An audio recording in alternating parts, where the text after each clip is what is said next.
ছবিতে আপনারা যাকে দেখতে পাচ্ছেন ইনি হলেন আরজিকরের সিনিয়র ডাক্তার শান্তানু আচার্য।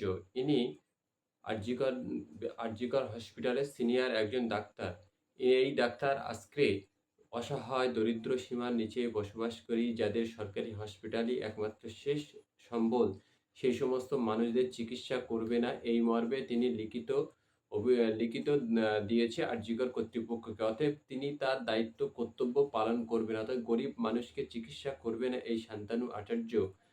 তিনি সেই দাবিটি আরজিকরে লিখিতভাবে জমা করেছে। কিন্তু এই শান্তানু আচার্য এর গড়িয়াতে একটি চেম্বার আছে, সেখানে তিনি রোগী দেখেন। প্রতিটি রোগীর জন্য ৳৭০০ ভিজিট এবং তিনি অ্যাপোলোতে বসেন।